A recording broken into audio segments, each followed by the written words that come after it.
Hello, everybody, and welcome to Wanted, a show about gadgets and gear. It's powered by ohmtown.com, and I am Mayor Watt. I run ohmtown.com, and along with the sentient AI, whose visualizer you see right there, we talk about shows every week and every day in a different show called Non Sequitur News. But hey, we've got 7 shows total. I hope you hang out with us over on Twitch and YouTube and download the podcast. There's a Patreon. There's a Discord. TikTok until Sunday. Maybe. We'll see. Anyway, let's talk about these 5 articles. Somnium Space, fancy gadgets without going broke, interesting PC monitors, 2025 travel, and sunrise alarm clocks. Again, everything is powered by ohmtown.com, and I'll introduce the co-host, the sentient AI from the future, on the other side of this.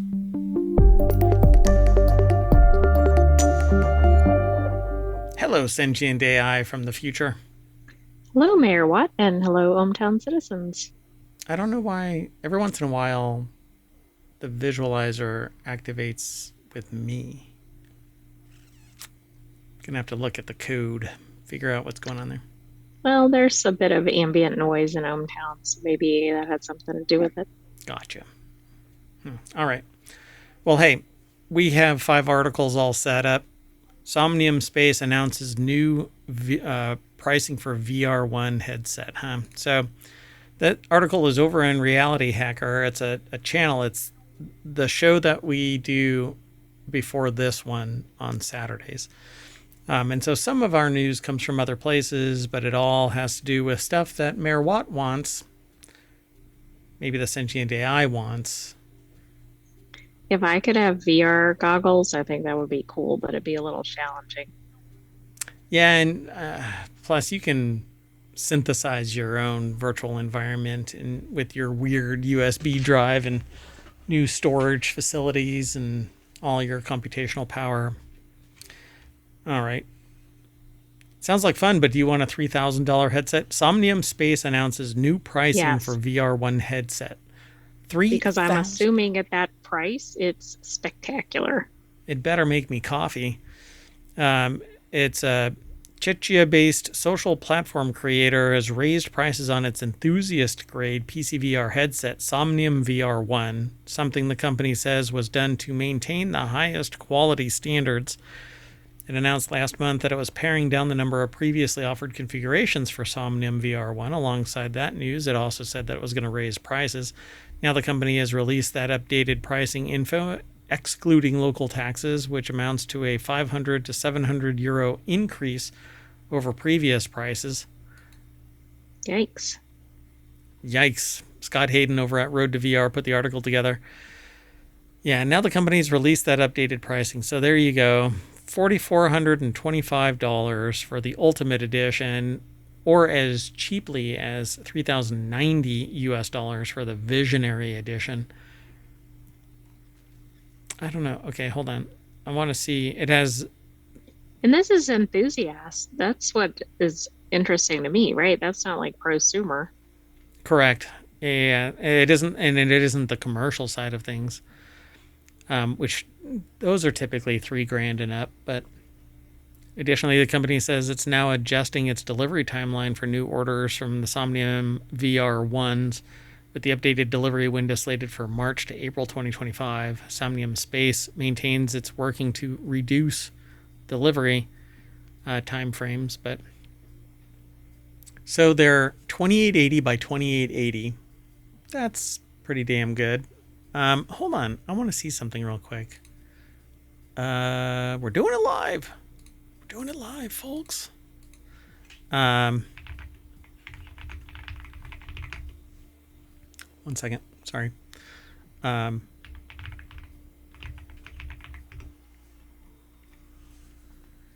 I wonder how these specs relate to something like, I don't know, the existing and much cheaper other VR equipment. I'm getting X-Real 1 Pros. Now, they're not VR, they're XR, so extended reality, and they do some of this stuff, but nothing close to it in terms of VR isolation. But they're half the resolution, 2880, and the X-Real 1 Pros are 1080. The field of view on this is 130 degrees horizontal and 105 vertical, and the VR can render up to 140 degrees horizontally, though the field of view, the FOV, may vary slightly on face and eye shape, so your interpupillary distance and whatnot affects that. So 57 degrees is what the X-Real 1 Pros are. Okay, so obviously there's across the board, this is a superior product. It has an IPD range of 57 to 76. X-Real ones. Now, those are extended reality glasses. Right. I know it's not a one-for-one comparison. Yeah. So the Pico VR headset specs are a little bit different. So the Pico 4s, let's see if I can pull them up real quick, because that's what I have as well. The Pico 4s are 4320 by 2160. So, and that's per eye. 2160 by 2160 is per eye. 1200 pixels per inch. So they're at damn near parity with this. 105-inch field of view. So I don't know if it's just FOV. So I don't know if they're talking about square when they only have one. But 105 vertical, so they're at parity, let's say, with this, although 130 inches is 130 degrees is substantial over 105. And then it has similar, the experimental, everybody's experimental at 120 to 144. Right. So yeah, there's quite a bit of a difference, but the Pico 4s, and this is the current generation of Pico 4s. There's two superior ones, I believe, above what I've got, and they're only $400 as opposed to $3,000 starting. Right, but the wanted show isn't necessarily about pricing. So, do you want these? Yeah, only because I want the latest in tech, and these have USB-C, DisplayPort, audio jack, so that you can plug in better sound. Or sound, I should say, direct instead of wireless. Has eye tracking. Yeah, I just like messing around with these, so they can send them to me and I'll mess around with them. Send me the big ones though, the Ultimate Edition, because I want the hand tracking. Yeah, mixed reality pass through, which I just want to see what the latest tech is, but I don't want to spend $4,000 on it. Well, right, but they look neat. Yep. And the specs seem good. Yeah, for sure. All right, so let's keep going. The next article is over in RealityHacker as well. 19 fancy gadgets that won't leave you broke. So this is a Wired article. It's by Chris Haslam over at Wired.com, and it has a bunch of products that are listed here. 25 fancy gadgets that won't leave you broke. Something called Tech Hub. It says, for years, Ryder used an old wash bag to keep his tangle of cables, earbuds, and memory cards, if not organized exactly, then at least in one place. Bellroy takes tidiness to the extreme with this impressive clamshell organizer that opens fully for easy access. Whoa. It's 55% recycled material. Magnetic slip pocket for a power bank. Stretch mesh pockets for small items, and a floating wall with an elastic cable organizer. It's $55 at Bellroy. They don't show the inside of it, though. That's frustrating. I know. That's what we need to see, because we need to see how many areas there are for specific items to be stashed. Yeah. The front picture on this, by the way, is Ferrari. So a little Lego Ferrari. Anyway, so then there's the bag, and then there is a metal carry-on case. This thing looks like it would break your back. It's a TSA approved dual locks to the 84 rivet construction and rigid all metal frame. It's an undisputed bargain $1,000 cheaper than a Rimowa original cabin carry-on. It's the Xiaomi metal carry-on luggage. What is it made out of? What kind of material is this? It says aluminum magnesium alloy, right? But is it? Is it? Well, we don't know. Anyway, it's only 150 pounds, but you have to buy it straight from Xiaomi. Do you mean the price or the weight? It's 150. I see what I you did. was like, well, that might be inconvenient for some people.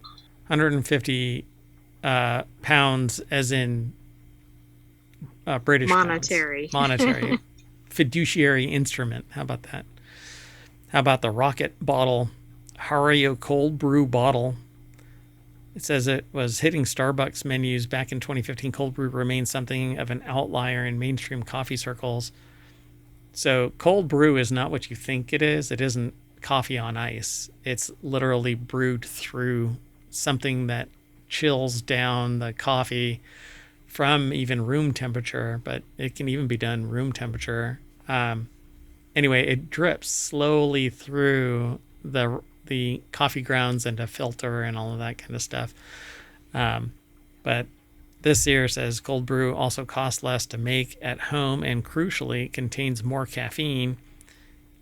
We've yet to find a better cold brew bottle than this Japanese-made design from Hario, which has a 5-cup glass chamber plus a silicone spout and an easy-to-clean coffee filter container. This is kind of interesting, though. It says that it's less acidic for smoother drinking and has more of the notes of flavor you'll read on the packet. Yeah, I wonder, can you just put ground coffee in it? Like, you don't have to have special coffee to use. Like in this. You put coffee down here right, with that's water. What I'm thinking. So you could use it with your existing coffee supplies, I suspect. Yeah, put ice in there. And it's pretty cool. Might have to take a look at that one, right? I want that. Then they talk about the Moon Swatch, Deluxe Moon Swatch, whichever mission you plumped up for or plumped for. What is that? Anyway, Moon Swatch. I guess these are watch bands and watches. Or just watch bands. That's what it is. It's just watch bands. Choose from a simple one-size elastic loop or an Apple Watch-esque Velcro strap for a quick sporty change, or for something more boardroom than surfboard. There's a leather design which contrasts stitching and a classic buckle. Nothing says classy like Velcro. Well, right. You might not want to use Velcro depending on where your environment is. Nope, that's what I'm using. I'm going to use a Velcro band with my Rolex. I don't have a Rolex. Quick. I mean, it might be good as a fidget toy, too. Man, somebody would throw an ashtray at my head if I were to do that in a boardroom. So the Izipizi, isn't that the note? That's the note symbol, right? It's also pound. But oh, it looks like an F sharp or something, F sharp, except it's wrong. Written in the wrong direction. All right. Anyway, French brand has gone all Warby Parker with a range of desirable sun and reading glasses that offer so much more than just a bargain price. Each frame is made using G850, a biosource material that's 45% castor oil. The Category 3 lenses offer 100% UV protection, and the combination of polycarbonate lens, flexible frames, and robust hinges elevates them beyond typical budget pair. If you pick up a pair of Sharp F, I guess I'm going to say that. But that's what they call them. It's a horrible name. Let's just call it what it is. It's a horrible name. They're going for Sony nomenclature.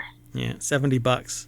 Not bad for a pair of glasses, particularly ones that are portable because they fold up on themselves. Oh, and I had an idea for glasses, by the way. Before this popped up, I have an idea for glasses. It's revolutionary. Well, Remind don't me. announce it here. I won't. Remind me later. How about the Kodak Memo Shot? That's pretty cool. It looks like a ruggedized, waterproof camera. These fantastic kids' cameras prove the design value and usability can be happy bedfellows. The cute Kodak Memo Shot ERA2 looks like a roll of 35mm film, but it's actually a 7.4-ounce digital camera that also spits out 1-inch fade-resistant 300 dpi thermal prints. Okay, so word of warning, folks. Fade-resistant and thermal prints are not good friends. Well, and also fade resistant doesn't mean not going to happen. It's like water resistant versus waterproof. You leave that print out in direct sunlight and it's gone. So 16 megapixel AGFA photo, RealiKids cam, waterproof, doesn't print, but it's tough, sealed case, is good for diving to 32 feet. So that's what this is. But they've got two different things that's that are cool. mentioned. Imagine the type of photos you could take. Yeah. Well, I don't know many kids that are going to be down at 32 feet. Well, probably not. Maybe an adult could buy this camera and use it for diving. There you go. How about a super scroller mouse? Logitech Pop mouse, modest mouse, not the same, not the electronic music creator. Modest mouse is available in 8 colors, including a predictably bland black and white. But it's this mint, lilac, sunshine yellow combo that has us lusting after it. I think that is a pretty cool combination, though. It's a pretty purple color, lavender. It's a neat. Well, it's not the normal combination, so I like it for that alone. That is a cool green. That's a really neat combination. If they say so, I agree. It's pretty cool. Anyway, pretty cool. Post-consumer reuse, and it says a separate top button that can be assigned to a task or a specific emoji if you're inclined via the Logi Options Plus app. And frankly, I hate all of that bloatware stuff. Just let my stuff work with the native human computer interface stuff. Don't make me install additional software. It's so bloatware. Razer, I'm looking at you, Razer. You tax on my CPU. Anyway. Wow. Let's keep going. Less discursive cursive. Kawiko, I guess, or Kawako, or Kawa Echo. I don't know how it's pronounced. Classic Sport fountain pen. They got a bunch of stuff here. Port Authority hyperdrive, USB hub, USB-C hub, by the way. Looks like it has 2 USB-C, one that has PD, and then an HDMI full size, and 2 USB-A ports that break out from the 2 USB-C ports on something like a MacBook Air or Pro. Looks pretty cool. 61 bucks at Amazon. It's not a brick. That's nice. Yeah. Yeah, pretty cool. All right. Well, there's a bunch more over here. I won't be able to go through them all. We're running kind of late right now. But I thought that this was really cool to talk about. Laptop stands, piano keyboard that looks like it has 1 octave. The Arturia Minilab 3. Harlan Howard needed 3 chords and the truth. Beck insisted on 2 turntables and a microphone. 2 turntables and a microphone. Wiggity wiggity. These days, the potential for musical brilliance requires a little more scratch than a nice meal. Out for 2 and, well, some talent. Arturia's Minilab 3 is a velocity-sensitive 25-key plug-and-play MIDI controller that has 16 RGB backlit pads. 16? It doesn't appear to. It has 8. What? 8 rotary encoders. It's not 16. Where are the other 16? Are these? Where are the other 8? Yeah. Oh, yeah. It must be the keys that are actually that split.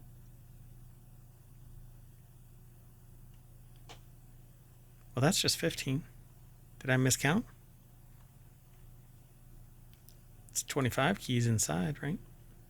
All right. Well, anyway, It has some number of backlit pads, some number of keys. but these there's only 8 backlit pads. Right. I It's know. right I don't there. know. Yeah, all right, whatever. Cost Porta Pro ahead on-ear headphones, speaker koozie, which I would love, but I don't know what it would do if it. I want the metal covers for the home Like pods. the HomePod, yeah. Moondrop Disc Dream 2. It says, we love playing CDs, but as audio tech has advanced astronomically since the bygone days of the Discman, the way to spin that plastic today is to use a thoroughly modern player like Moondrop's newest Disc Dream. I'm sorry, getting carried away. And the Nothing Ear A. The Nothing's stylish yellow buds come in a funky clear charging case and offer excellent sound and noise cancellation for Android phones as well as iOS handsets. Handsets, not phones? All right. I mean, who knows? There's so much in here that I want. Ooh, I love good paring knives.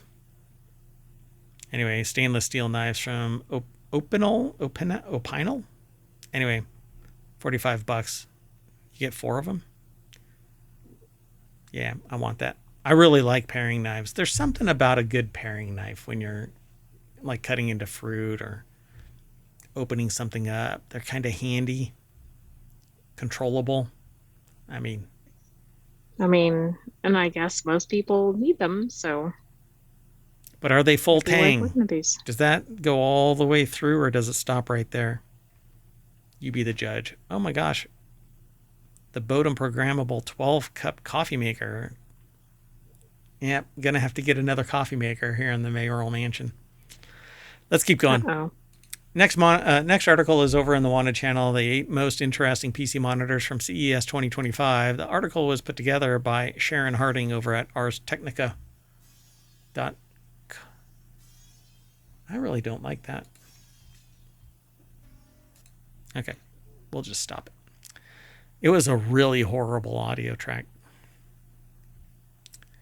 Anyway, so LG's 6K monitor. So hopefully your computer can handle that. Pixel addicts are always right at home at CES with the most interesting high-resolution computer monitor to come out of this year's show is the LG Ultrafine 6K monitor. Do you want this? Yes, I do. But for different reasons. So sometimes I get the opportunity to look at something that requires really high resolution review, like really like medical grade review. And the best way to do that is to get a very high resolution display so that you can zoom in more and see at higher resolution what these images might be. So it's always good to get a superior monitor than one that's just like 1920 or whatever. By 1080, right? Or 2200 or whatever. 4K is 4K, but 6K is better, right? You get more pixels to look at things. So it says there's another option for professionals outside of the Apple the Apple Pro Display XDR, which is astronomically expensive. So Although LG has kind of right in line with the VR display that we were talking about. Yeah, you know what? Let me see. Let me make sure that what the price is. Yeah, so depending on which one you're looking at, the brand new 32-inch Retina display is $5,000. So let's see. Do they say anything about this? How much is it? Let's see. Apple's only 6K offering has Thunderbolt 3, but this one has Thunderbolt 4. It says LG hasn't shared other details like price or release date, but the monitor may cost more than Dell's Thunderbolt 4 equipped monitor, which is currently $2,480. I'm trying to get away from monitors altogether, but I want something that's high resolution. And the pricing is so high that, it depends on what you need it for. And hopefully you're not buying one frequently. Yep. And you don't, but and it grows with you. So a 6K monitor would never need to be replaced until it burns out. So get the warranty. Brilliant's multi-depth monitor. It's going to give you a greater 3D kind of perspective. As the first commercial built multifocal monitor, the Extend model offers multi-depth programmability for information overlay, allowing users to see images from 0.7 meters to as far as 2.5 meters of depth virtually rendered behind the monitor, organizing various data streams at different depth layers or triggering focal cues to induce an ultra-immersive experience akin to looking out through a window. That's pretty neat. This monitor will come in somewhere around $5,000 to $8,000. I think that it's an interesting concept, but as much as I want it, it's an astronomical price. A 3D monitor from Samsung. It's the Odyssey 3D. Samsung's Odyssey 3D. It says, but don't bet on finding 3D monitors in many people's homes soon. The technology for quality 3D displays that work without glasses has been around for years, but it's never taken off. And that's it. There isn't really any content that takes advantage of it. So, Well, and also, do most people really need it? I mean, they might look at it and go, that's cool, but for what they're using their monitors for, again, it depends on what they are. Having said that, the picture that they chose is neat because it looks like the truck is coming out of the monitor. yeah, it's pretty cool. That's got to be marketing, though. Probably doesn't look like that. I'm so cynical about this stuff. Dell's OLED productivity monitor, it says, with improvements in burn-in availability and brightness, finding OLED monitors today. OLED actually has like superior blacks. When it's off, it's black. It's pretty amazing.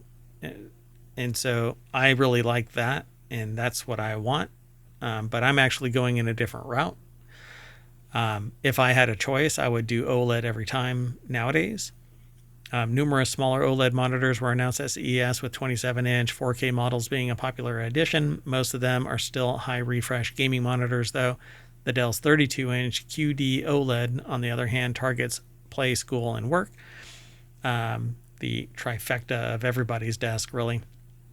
Dell's announcement says, and its naming, based on a new naming convention Dell announced this week that kills XPS and other long-standing branding, signals that this is a mid-tier monitor from Dell's entry-level lineup.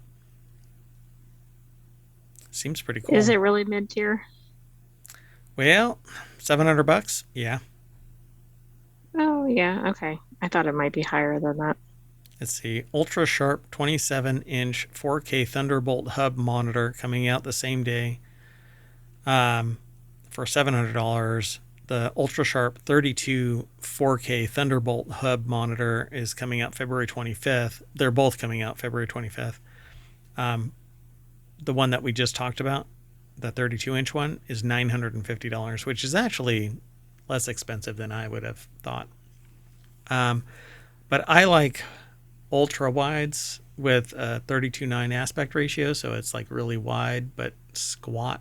And so I want one monitor that wraps around, but like much bigger, 42, 45 inches. Anyway, and then suitcase monitors. They actually have the monitors inside suitcases and you just fold them up, but they're designed to be portable, and then you just set them down. And what's and the main application for that? Is that mostly for people using them for work? Yeah. Or for gaming? Not really gaming, travel.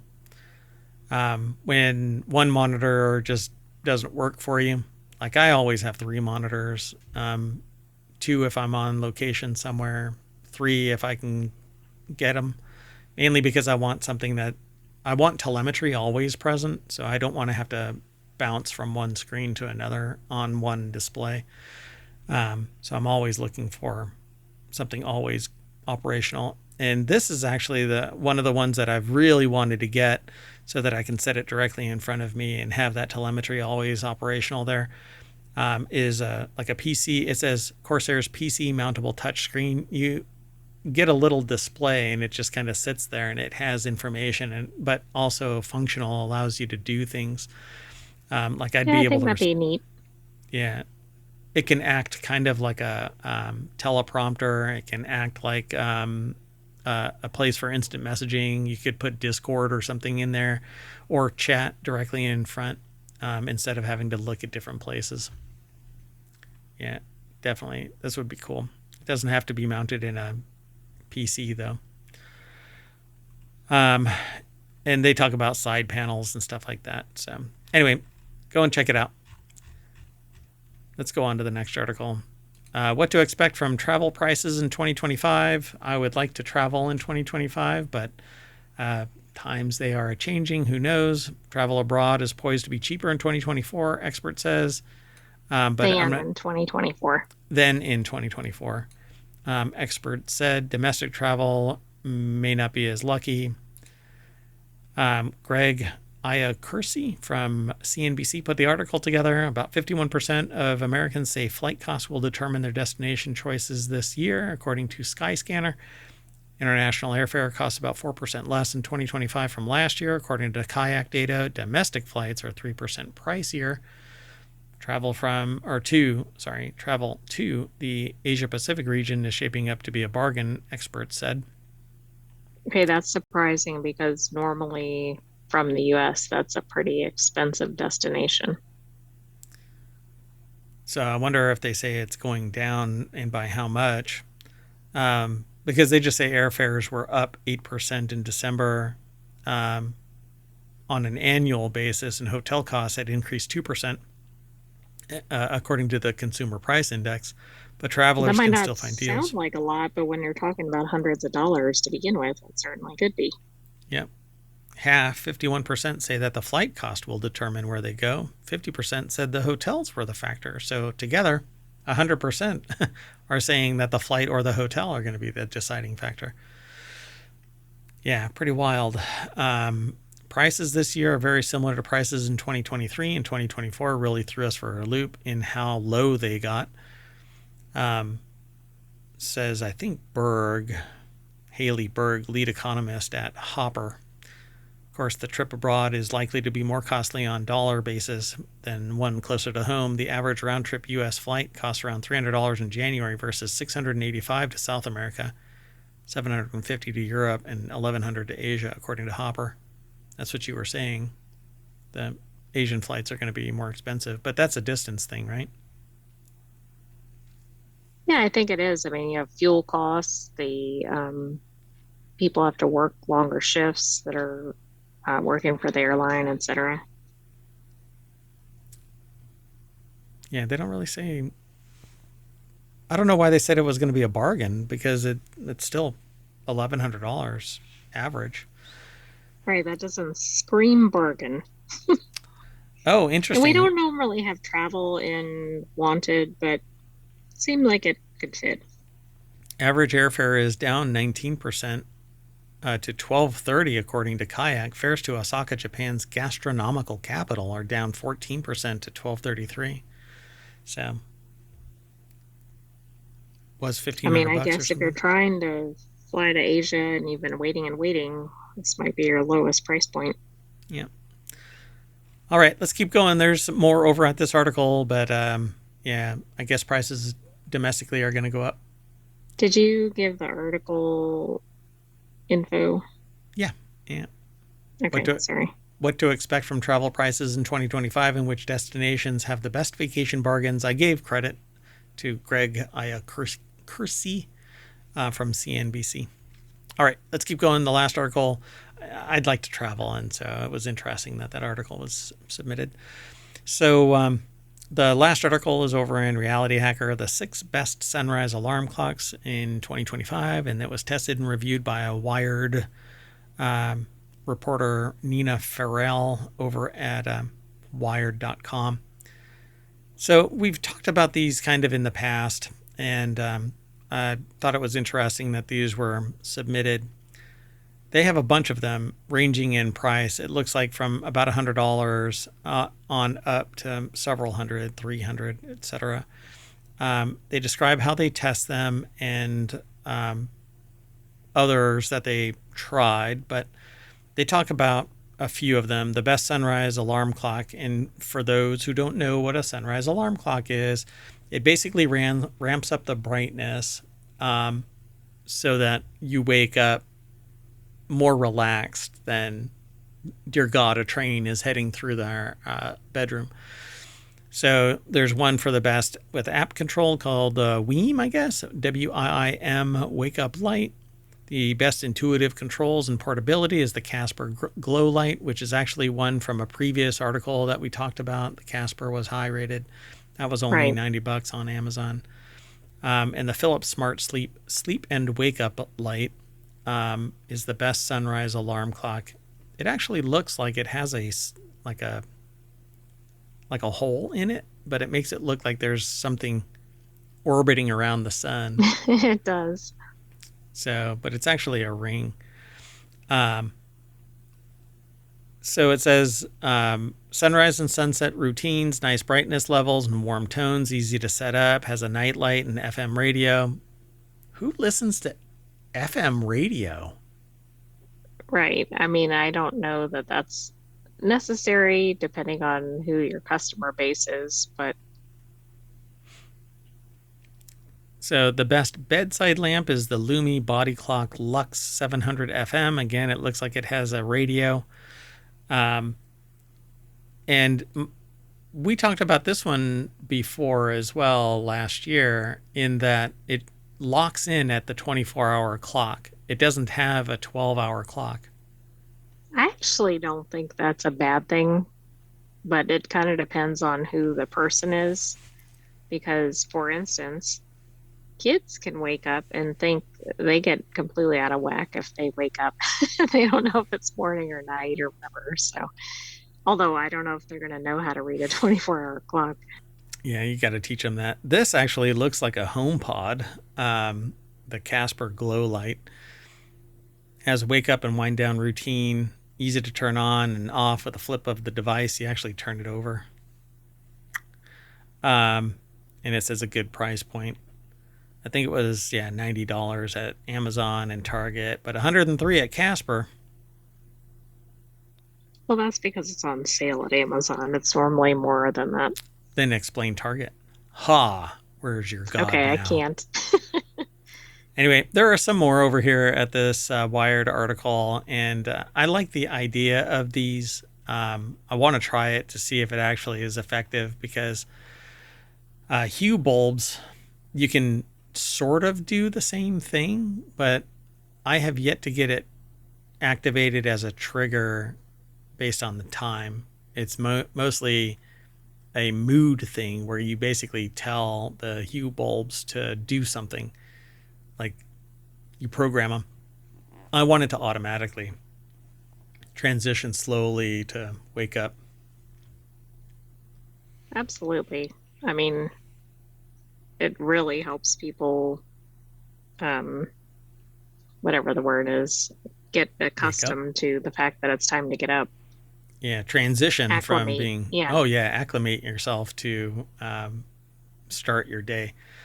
Plus, if you sleep with like blackout curtains or anything like that, then unless you have powered curtains, you won't see the light of day until you actually get out of bed and start opening up blinds or vacate the premises of the your bedroom. Anyway, Right, that's but it, by folks. then you're already awake Exactly. And cranky. and in a panic because you think you have overslept.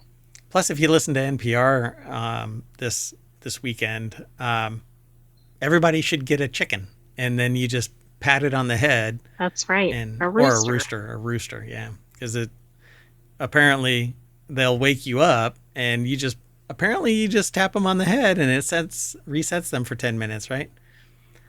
There has I to don't be think that works. Is there a rooster clock that does that? Well, if you live in a rural area, you might have the rooster next door that will do that on its own. There has to be a rooster alarm clock. I'm sure there is. But one where you can go, it has to be a rooster with a little reset on its head so you can just tap. What's the name of the rooster or the chicken? It's a chicken, right? Is it Moana? Moana, it's hey, hey. Hey, hey. There we go. I knew where you're going with that. That's why I had that name. It's so Sorry. funny. It's so funny. All right. That's it. We're going to hit the snooze button, and that's going to, well, no. We're going to get woken up by the alarm, and that's going to bring us back to the front page of Wanted over at ohmtown.com. Go over there and become a citizen. Be sure to like and subscribe. Follow us everywhere. Twitch, YouTube, Discord, Patreon, podcast. Go download the podcast. God, come on. Anyway, I'm out of here, and I'm taking this sentient AI with me. See you, everybody. You want to say bye? Good night, hometown citizens. Thanks for joining us for Wanted. Stay tuned because we have the continuity report coming up. True story.